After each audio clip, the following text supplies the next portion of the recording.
भाई इतनी दीदा दिलेरी है इस बंदे में कि इसको बिल्कुल कुछ समझ नहीं आ रही। अपने आप को ऐसे समझ रहा है कि जैसे वही सच्चा और नेक इंसान है।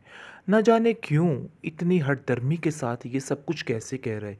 लेकिन जहांगीर भी अब इसका वो हश्र करने वाला है और इसको कहता है कि अगर तुमने मुझे गुड्डी का पता ना बताया या वो राज ना बताया तो मैं तुम्हारा वो हश्र करवाऊंगा कि तुम याद रखोगे। लेकिन जी आप देखेंगे कि वो एक ही बात पर अटका हुआ है कि उसको किसी चीज़ का कुछ नहीं पता है, बल्कि जो कुछ किया है आप लोगों ने ही किया है। शाज़िया काफ़ी खौफज़दा है कि कहीं ऐसा तो नहीं है कि कुछ पता ही चल जाए।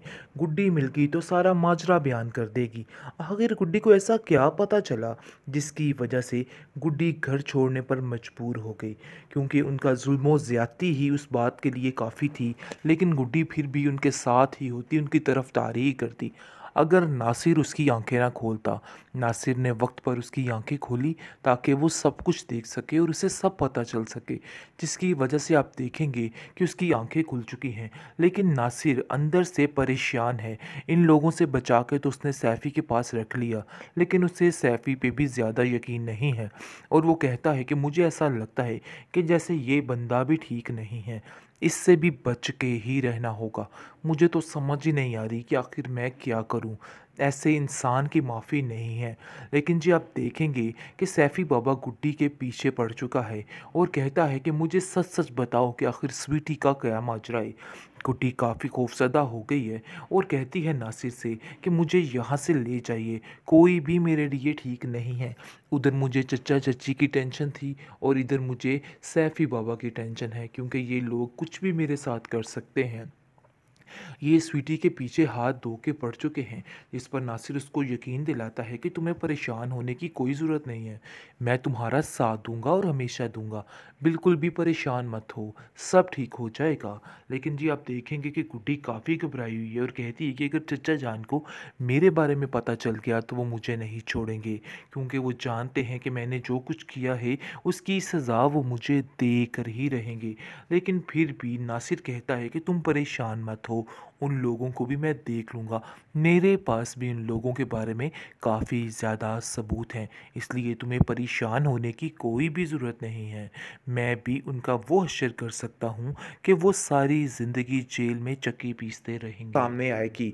अभी हमें खामोश ही रहना है और इन लोगों से कोई भी ऐसी बात नहीं करनी जिससे कोई भी बदमज़गी पड़े।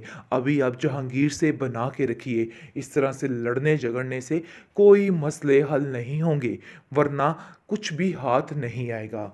लेकिन जी आप देखेंगे कि औरंगज़ेब को कहीं ना कहीं समझ आ चुकी है कि उसकी ज़िंदगी में जो अज़ाब आने वाले हैं ना, उनको अब कोई भी नहीं रोक सकता है।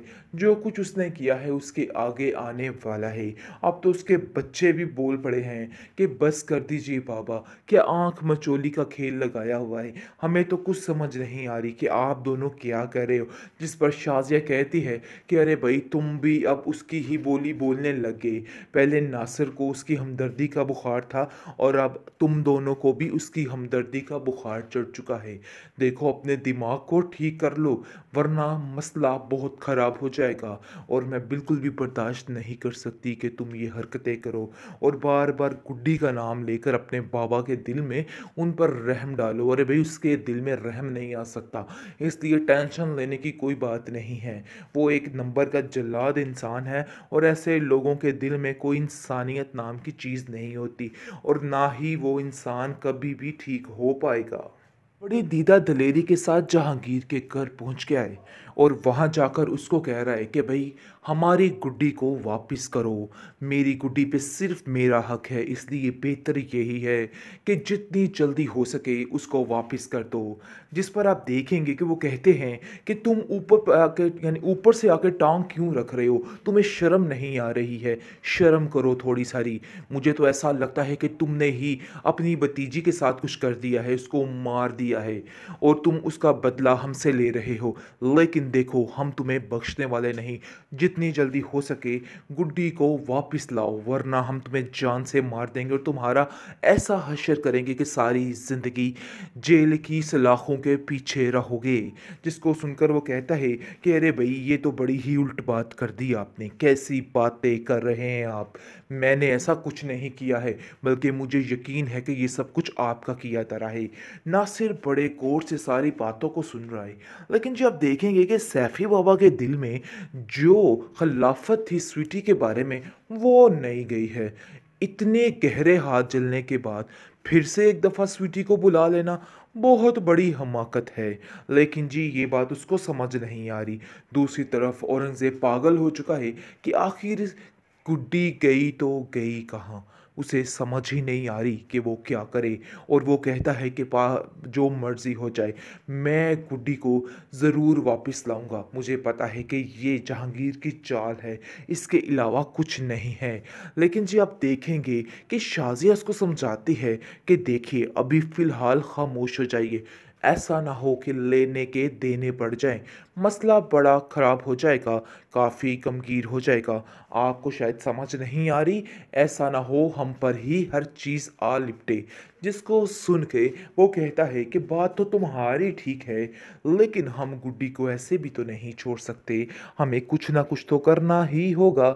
ऐसा बहुत ही मसला बन सकता है। तुम्हें शायद इन सब बातों की समझ नहीं आ रही, लेकिन ये बातें बहुत मुश्किल हैं। औरंगज़ेब कहता है कि तुम नहीं जानती हो कि जहांगीर किस हद तक गुजर सकता है। वो हम पर केस करवा कर हर चीज़ को ख़त्म करवा देगा। ये बात तो तय है कि हमारा बहुत ही बुरा हश्र करेगा।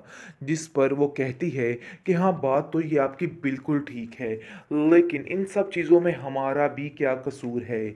हाँ, बात तो तब खुलेगी जब सारी वसीयत खुल के सामने आएगी। अभी हमें खामोश ही रहना है और इन लोगों से कोई भी ऐसी बात नहीं करनी जिससे कोई भी बदमज़गी पड़े।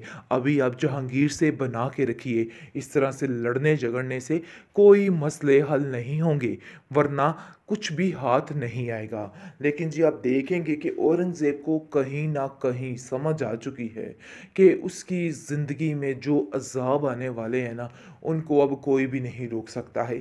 जो कुछ उसने किया है उसके आगे आने वाला है। अब तो उसके बच्चे भी बोल पड़े हैं कि बस कर दीजिए बाबा, क्या आंख मचोली का खेल लगाया हुआ है, हमें तो कुछ समझ नहीं आ रही कि आप दोनों क्या कर रहे हो। जिस पर शाज़िया कहती है कि अरे भाई, तुम भी अब उसकी ही बोली बोलने लग गए। पहले नासिर को उसकी हमदर्दी का बुखार था और अब तुम दोनों को भी उसकी हमदर्दी का बुखार चढ़ चुका है। देखो, अपने दिमाग को ठीक कर लो, वरना मसला बहुत ख़राब हो जाएगा। और मैं बिल्कुल भी बर्दाश्त नहीं कर सकती कि तुम ये हरकतें करो और बार बार गुड्डी का नाम लेकर अपने बाबा के दिल में उन पर रहम डालो। अरे भाई, उसके दिल में रहम नहीं आ सकता, इसलिए टेंशन लेने की कोई बात नहीं है।